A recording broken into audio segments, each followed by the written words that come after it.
इस सिलसिले में इन्फॉर्म भी किया गया था।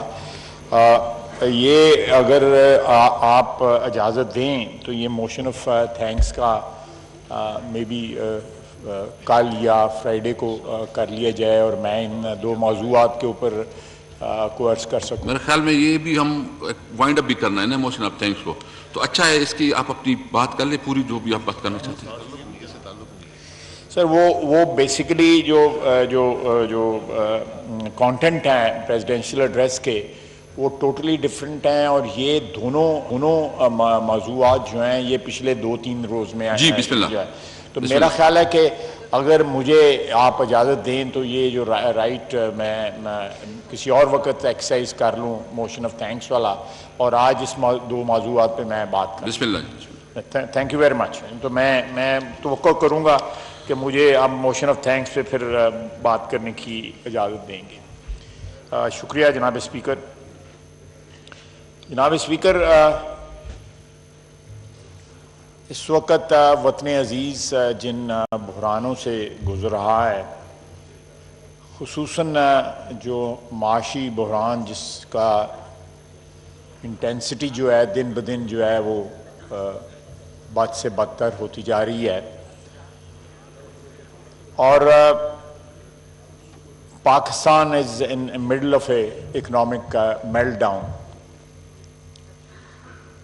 तो इस वक्त हम वी कैन इल अफोर्ड कि कोई और क्राइसिस जो है इस बहरान को मज़ीद जो है वो गंभीर कर दे। लेकिन कुछ इस तरह नज़र आता है कि हुकूमत जो है डिलिबरेटली या गैर इरादी तौर पे ऐसे इक़दामात उठा रही है या ऐसी सिचुएशन ट्रिगर कर रही है कि ये हमारा मुआशी बहरान जो है वो बद से बदतर और बदतरीन की तरफ जो है वो चला जाए, और खुदा न खास्ता कोई इर्रिवर्सिबल सिचुएशन इकनॉमिकली इस मुल्क की हो जाए। हमारी मुआशी जो आज़ादी है या हमारी इकनॉमिक सॉवरेनिटी है वो ऑलरेडी कॉम्प्रोमाइज़ हो चुकी है। जनाब स्पीकर, इस वक्त हमारी इकनॉमिक का टीम जो है या इकनॉमिक पॉलिसी जो लोग रन कर रहे हैं वो मर्सनरीज हैं, वो किसी पार्टी को बिलोंग नहीं करते। इस हाउस में जितनी भी पार्टियां हैं उनके साथ उनका कोई ताल्लुक नहीं है। वो मर्सनरीज हैं, पहले भी आए, बैग और बैगेज के साथ आए और बैग और बैगेज के साथ वापस चले गए, बल्कि वो दोस्त भी अपने साथ लेके आते हैं कराची से और वो भी उनके साथ ही आते हैं, वो भी साथ ही चले जाते हैं। मैं समझता हूं इतनी एब्जेक्ट फेलियर जो है पाकिस्तान की तारीख में इकोनॉमिक फ्रंट पे किसी हुकूमत की नहीं रही जितनी इसकी है, कि अपना वजीर खजाना जो अपनी पार्टी का वजीर खजाना था उसको जिस तरह रुखसत किया गया, वो बड़े रौनत और तकब्बर के साथ बात किया करते थे यहां पे, जिस तरह उनको रुखसत किया गया, फिर उसके ऊपर क्या हुआ कि वो स्टैंडिंग कमेटी के चेयरमैन बन गए। मैं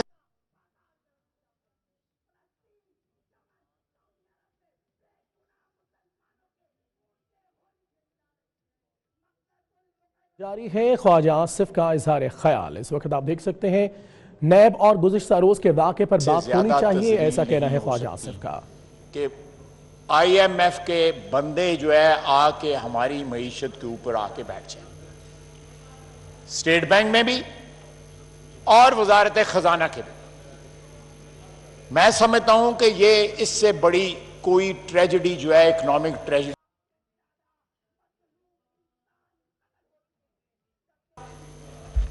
और मसले जो हैं वो भी चल रहे हैं।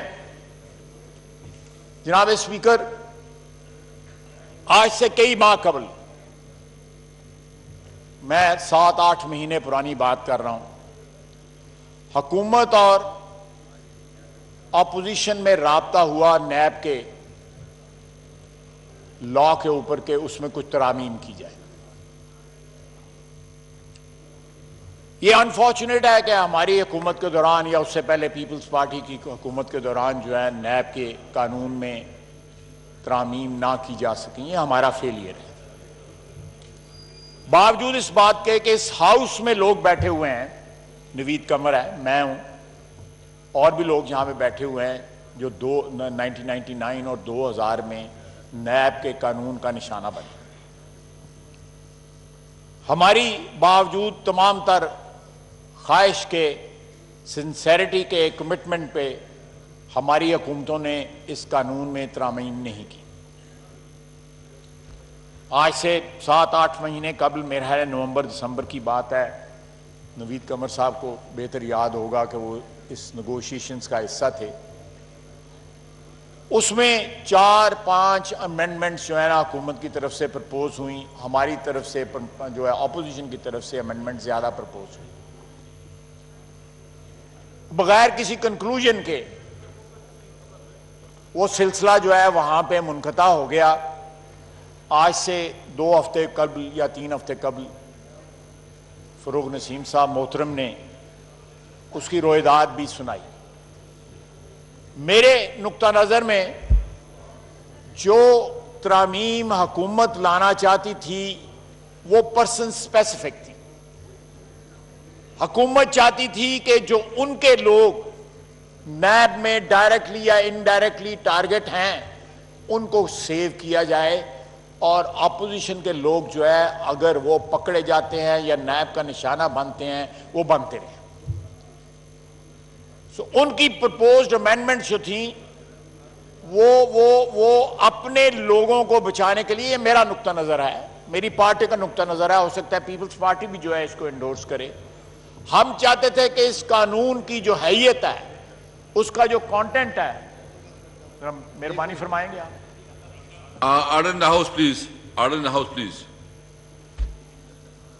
कि उसका जो कंटेंट है या उसका जो सब्सटेंस है या उसके पीछे जो मोटिव था उस कानून को बनाने के पीछे, उसको ऑल्टर किया जाए। यह कानून जिस नीयत के साथ बनाया गया था, हमने जो है वो भुगता हुआ है।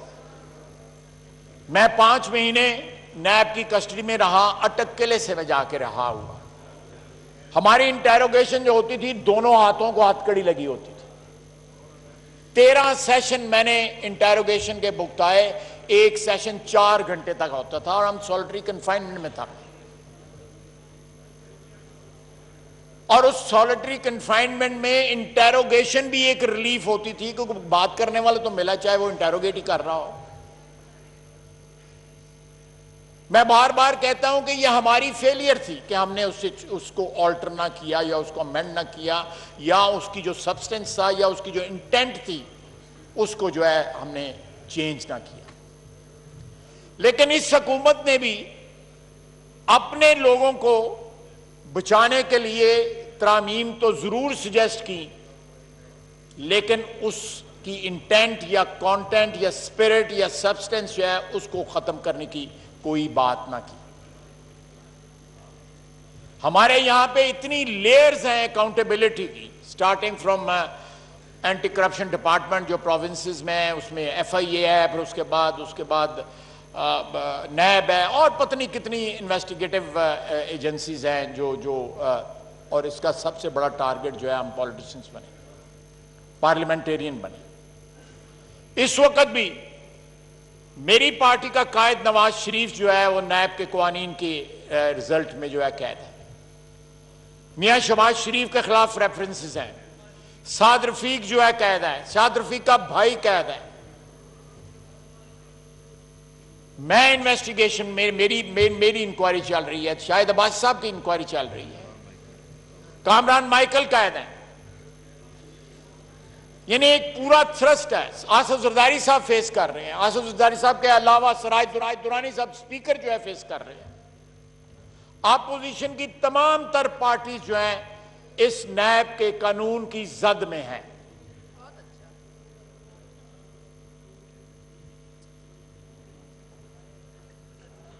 ये किसी ने कहा है कि बहुत अच्छा है सर, वक्त बदल जाता है।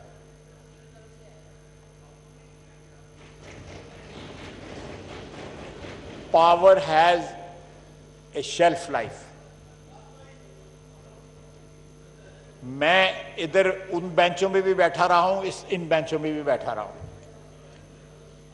इसलिए मुझे पता है कि जब ये वक्त बदलता है तो जनाब मैं सिर्फ इनको इतना बताना चाहूंगा कि इनकी पार्टी के अंदर जो है इमरान खान को रिप्लेस करने के लिए लोग तैयार बैठे हुए हैं। जो आपके ऑफिस में उस दिन जो फाटा के कानून की जो अपोजिशन कर रहे थे, वो अपने आप को पोजीशन कर रहे हैं कि यहां पे कोई नेशनल गवर्नमेंट बने और हमारी जो है मैं वजीर आजम बन जाऊं। अपनी पार्टी में लोग हैं, आपकी अपनी पार्टी में लोग हैं, मैं नाम नहीं ले रहा, आप समझ रहे हैं मैं किसकी बात कर रहा हूं। और जिस पार्टी को वजीर खजाना नहीं मिला उसको लीज पे लेना पड़ा है। इतना दिवालियापन किसी पार्टी का मैंने अपनी 30 साल पार्लियामेंट्री हिस्ट्री में, जो मेरी लाइफ है उसमें मैंने देखा। और फिर यह है कि वो पीपल्स पार्टी का भी रहा, उससे पहले मुशर्रफ का भी रहा, वो कोई नवा बंदा ही लाया, वो खुदा दा वास्ता जे।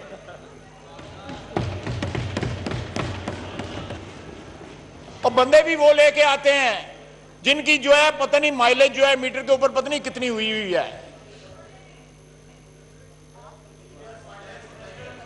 तो जनाब वाला मैं वापस आता हूं। ये मुझे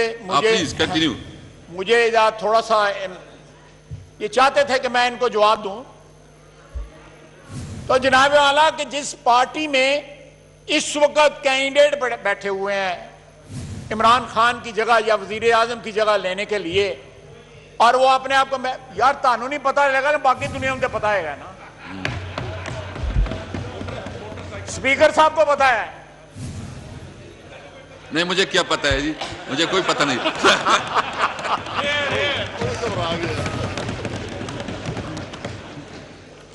तो जनाब आला अगर हम सिंसेरिटी के साथ और खुलूस के साथ इस कानून को जो है हम कन्फ्रंट करते, इस कानून की जो इसकी जो दुरुस्तगी है वो पूरी कमिटमेंट के साथ करते कि एहतसाब का अमल भी जो है वो भी मुतासर ना हो, लेकिन इसमें कोई जो शिकें हैं जो एक आमर के वक्त डाली गई थी पॉलिटिकल ओपोनेंट्स को टारगेट करने के लिए, उनको निकाल के इसको मतवाजन किया जाए।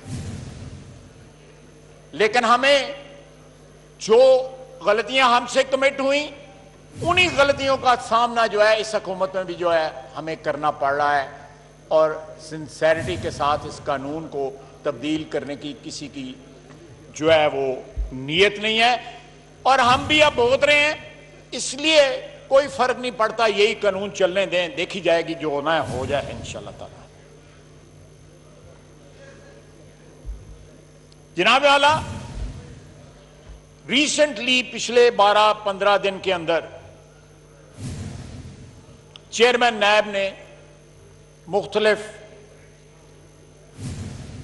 सहाफी लोग जो थे उनसे बातें की।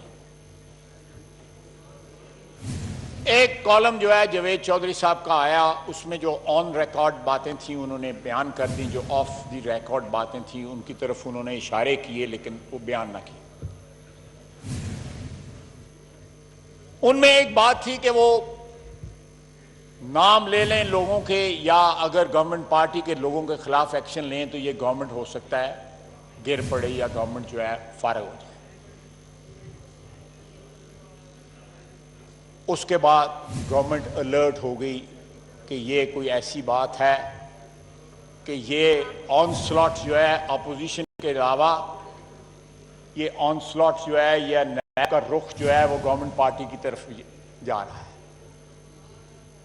आप देखें कि वजीर आजम समेत जो है नैब में इस वक्त केसेस या रेफरेंसेस या इंक्वायरीज जो है पेंडिंग है। हमारे लोग, पीपल्स पार्टी के लोग जो है भुगत रहे हैं, और पीटीआई के लोग, मैं किसी के का बदखा नहीं हूँ, मैं नहीं चाहता कि वो गिरफ्तार हो, कोई भी सियासतदान जो है गिरफ्तार हो, इंक्वायरियाँ भुगते, इन्वेस्टिगेशन भुगते, रेफरेंसेस फेस करे। कानून का जो एक अमल होता है या इंसाफ का जो अमल होता है, एक मुतवाज़न अमल जो होता है वो सारे फेस करें, लेकिन मैं कोई ज़ाती तौर पे किसी इस किस्म की ख्वाहिश का इजहार नहीं कर रहा। तो ये डिसाइड किया हुकूमत ने कि चेयरमैन नैब को ब्लैकमेल किया जाए। जिस टेलीविजन स्टेशन ने ये या टेलीविजन चैनल ने ये न्यूज़ ब्रेक की, जहांगीर तरीन साहब उसमें हिस्सेदार है, उसके मालिक जो हैं या सो कॉल्ड मालिक हैं या वो भी हिस्सेदार हैं, ताहिर खान साहब, कल टीवी पे बैठ के एक सदाकत अली अब्बासी साहब हैं, उन्होंने कहा है कि जी वो मामले खसूसी रहे हैं, लेकिन हमने अब उनको मीटिंग में बुलाना छोड़ दिया 1-2 रोज से। सर, इससे बिल्कुल जाहिर होता है कि चेयरमैन नैब को किस लिए टारगेट किया जा रहा है। जब किसी चैनल ने ये बोझ उठाने से इनकार किया और एक ऐसा चैनल जिसमें जहांगीर तरीन साहब की हिस्सेदारी है और ताहिर खान साहब जो तमाम तर पिछले 8, 10, 12, 15 साल में पीटीआई की जो कैंपेन्स हैं, पीटीआई की जो एडवर्टीजमेंट्स हैं, मीडिया हैंडलिंग है, उसके एडवाइजर रहे और टीवी के ऊपर ये बात एडमिट की गई है कि he is very close to the prime minister और वो मीटिंगों में बैठते हैं। इससे चेयरमैन नैब को ब्लैकमेल करने का एक प्रोसेस स्टार्ट हो गया। उसके बाद चेयरमैन नैब भी, उन्होंने भी रिएक्ट किया और ये सारे का सारा जो है भांडा जो है बीच चौराहे में फूट गया और ये सब जो है इसके ऊपर अखबारें, डिफरेंट चैनल्स और ये गंद जो है इस तरह हमारे मीडिया ने उसको उठाया। मीडिया भी क्या करे, मीडिया ने भी आखिर कोई चीजें इस चीज़ों की कवर करनी थी, मुझे उस पर कोई इतराज नहीं है। लेकिन हुकूमत ने जो रोल इसमें अदा किया, मैं समझता हूं कि रोल जो है वो शर्मनाक है कि अपने लोगों को प्रोटेक्ट करने के लिए उन्होंने जिस नैब के कानून में वो अमेंडमेंट करने के लिए तैयार नहीं थे, उसने नैब के अदारे को, उसके चेयरमैन को अटैक किया और उसकी तमाम तरह क्रेडिबिलिटी जो है वो मलिया मेट करने की, मिट्टी में मिलाने की कोशिश की। मैं जनाब स्पीकर इस वक्त समझता हूं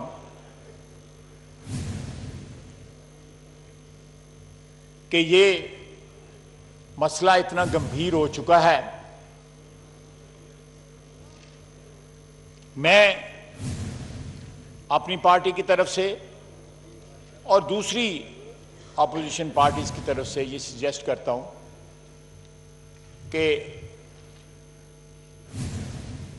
पार्लियामेंट्री कमेटी तश्कील दी जाए, स्पेशल कमेटी तश्कील दी जाए जो इस सारे मसले को जो है इसकी छानबीन करे और दूध का दूध और पानी का पानी जो है वो सामने आए। जनाब स्पीकर, मैं यहां पे याद दहानी के लिए बता चलूं कि जब इंसान पावर में होता है तो वो अपने आप को बड़ा इंसुलेटेड महसूस करता है। हम भी पावर में रहे तो हमने भी समझा कि इसकी शेल्फ लाइफ नहीं है, पावर की शेल्फ लाइफ होती है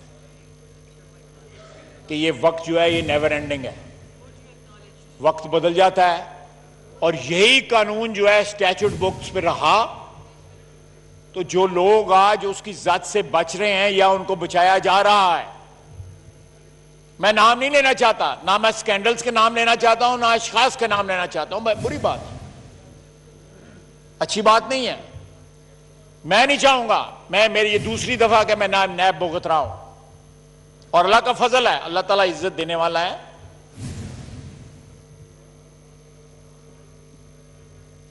अल्लाह ताला सबकी इज्जत महफूज रखे, लेकिन जब आप लोगों की इज्जतें उछालते हैं, लोगों की प्राइवेट लाइफ को जो है मौजू बनाते हैं और अपने जर खरीद चैनल्स के जरिए जो है उनको जो है एक्सप्लॉइट करते हैं, उसको एडवर्टाइज करते हैं, तो ये अल्लाह ताला का निजाम है। अगर आप लोगों के ऐबों में पर्दा नहीं डालेंगे तो आपके ऐब भी जो है मुश्तहर होंगे।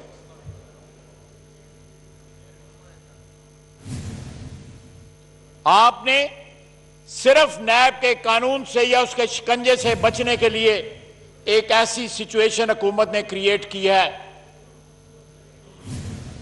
जो शायद एक टेम्पररी क्राइसिस तो जरूर क्रिएट कर सकती है, लेकिन लोग इस तरह नहीं बचाए जाते।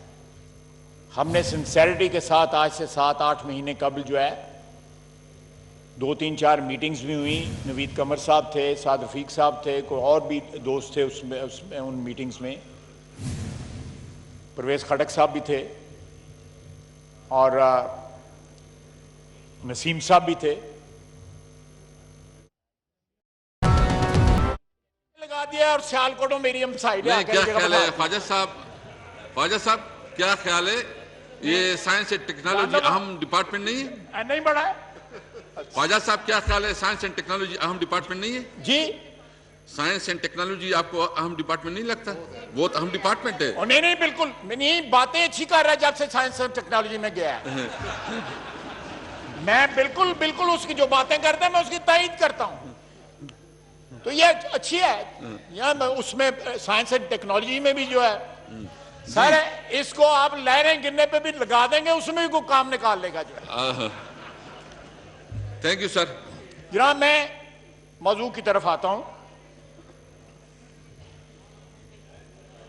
जनाब वाला, हमारी तारीख जो है सर, मुझे 5-7 मिनट दे दें। मैं मौजू जो है 20 मिनट से ज्यादा हो गया सर। मैं मौजू प्लीज देखें, हमारी तारीख जो है वो बड़ी अलमनाक है पिछले 72 साल की। हर दौर में हमने गलतियां की। मैं लफ्ज हम इस्तेमाल कर रहा हूं, मैं किसी को एक्यूज नहीं कर रहा।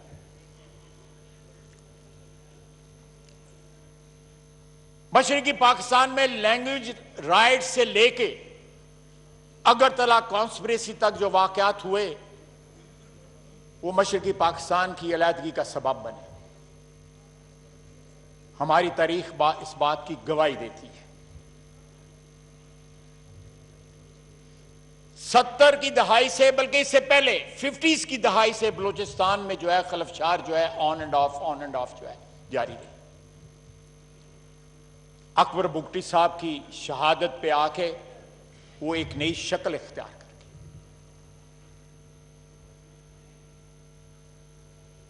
गई। इस तरह जरासीम जो हैं, जो फॉल्ट लाइंस जो हैं, वो सारे के सारे पाकिस्तान में जो है मौजूद है।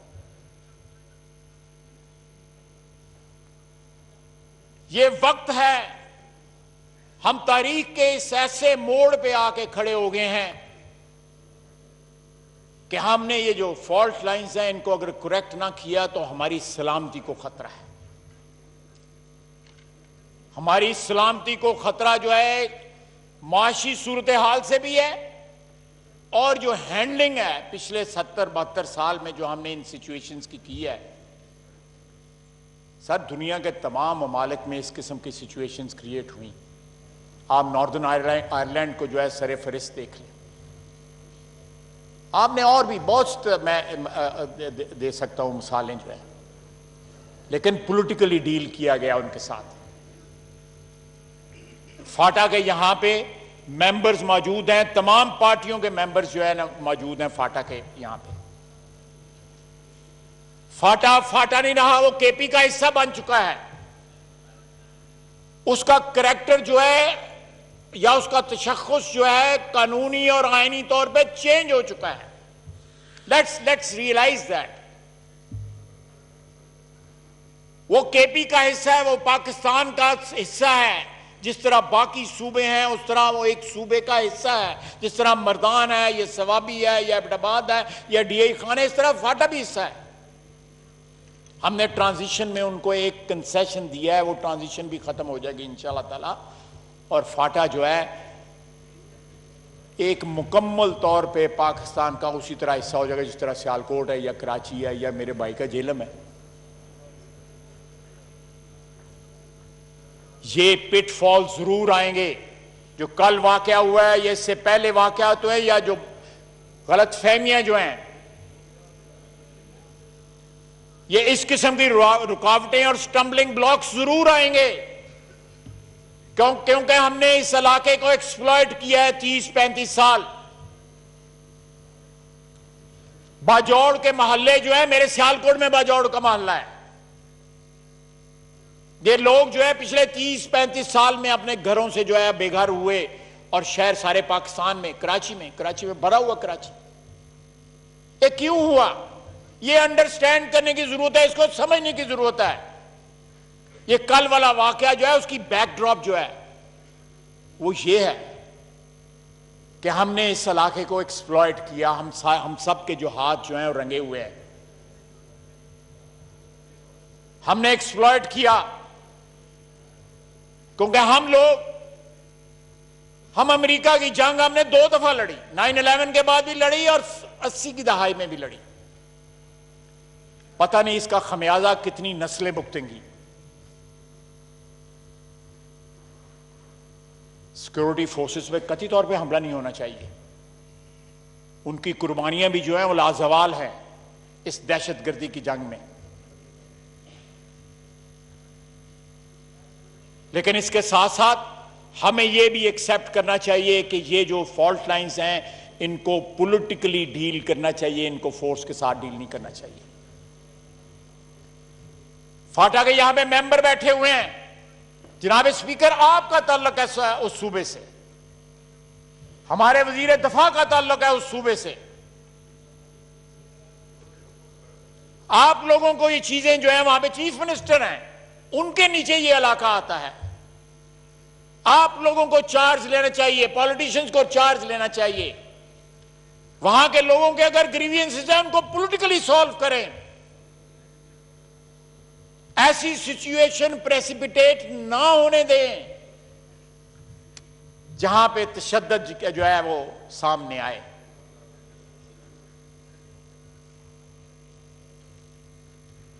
जनाब स्पीकर, ये जहां इस ऐवान की जिम्मेदारी है, मैं समझता हूं कि जो केपी के नुमाइंदे हैं, इसमें आप भी शामिल हैं, मैंने खटक साहब का, मोहतरम का नाम लिया है, वो भी शामिल है, और बड़े बड़े दोस्त यहां पे बैठे हुए हैं। आप लोगों की जिम्मेदारी है कि उनको अपनी फोल्ड में लें, उनको पॉलिटिकल मेन स्ट्रीम में लेके आए। आप जब तक उस खित्ते को पॉलिटिकल मेन स्ट्रीम में नहीं लेके आएंगे, सरहद के उस पार जो है ऐसे एलिमेंट्स बैठे हुए हैं, मुझे इल्म है, बसीयत फॉर्मर डिफेंस मिनिस्टर और बसीयत फॉर्मर फॉरेन मिनिस्टर, ऐसे एलिमेंट्स बैठे हुए हैं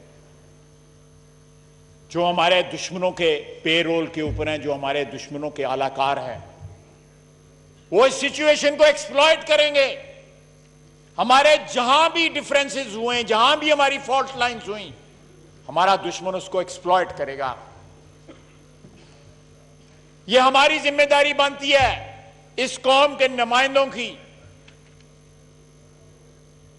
कि हम इन लोगों को पॉलिटिकल मेन स्ट्रीम पे लेके आए। उनके जो बुनियादी हकूक हैं, किसी पंजाबी, सिंधी या पश्तून या बलोची की तरह उनको रिकॉग्नाइज किया जाए।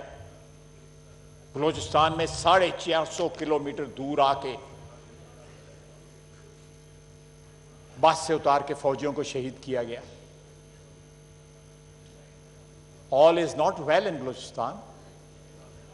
हर 4-5 दिन के बाद जो है वहां पे कोई दहशतगर्दी की कार्रवाई हो रही है। लाहौर में दहशतगर्दी की कार्रवाई हुई है, बाकी सूबों में भी दहशतगर्दी सर उठा रही है। हमारे यहां पे जो मजहबी तफरके हैं, जो नस्ली और लिसानी तफरके हैं, उनके ऊपर मरहम रखने की जरूरत है। रियासत मां होती है रियाया की, रियासत को मां का किरदार अदा करना चाहिए। अगर कोई गलती पे है तो उसको सियासी तौर के ऊपर उसके साथ डील करना चाहिए। यह आपका भी फर्ज है जनाब स्पीकर, मेरा भी फर्ज है और इस ऐवान का भी फर्ज है। इस ऐवान के जरिए इसको हल करें। इस प्रॉब्लम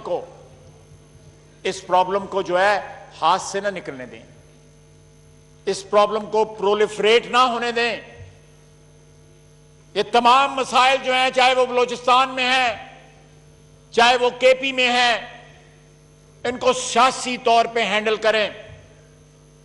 अपनी सिक्योरिटी फोर्सेस को एक्सपोज ना करें। हम अब दुश्मनों में घिरे हुए हैं इस वक्त। ये शख्स जो दोबारा इलेक्ट हो गया है, इसको आप जितने मर्जी फोन करें, ये पहले से ज्यादा लीथल होगा।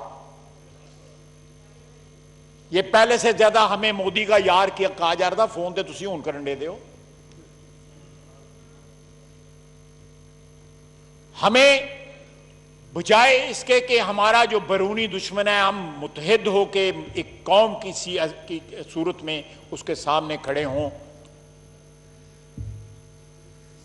केपी से लेके सिंध तक, कराची तक, गवादर तक, हमारे अंदर के मसाइल खत्म नहीं हो रहे। ये वक्त है, नहीं तो तारीख हमें माफ नहीं करेगी। Thank you sir. और ताकत जो है मैं फिर कहूंगा, पावर जो है उसकी शेल्फ लाइफ होती है। तो आप तो शेल्फ पे बैठे बैठे बासी हो गए हैं। तो ये जो है, ये किसी वक्त मैं बात कर लूंगा इस मौजू के ऊपर। लेकिन ये दो मौजू जो हैं बड़े इंपॉर्टेंट हैं। This house must take cognizance of these two issues. Special committee जो है नेवल इश्यू पे भी बनाएं, इस इश्यू पे भी बनाएं। फाटा के जो मेंबर्स हैं उनको इंक्लूड करें, केपी के मेंबर्स को इंक्लूड करें, परवेज खड़क साहब को इंक्लूड करें। स्पीकर साहब, आप चेयर करें उस कमेटी को। जी एक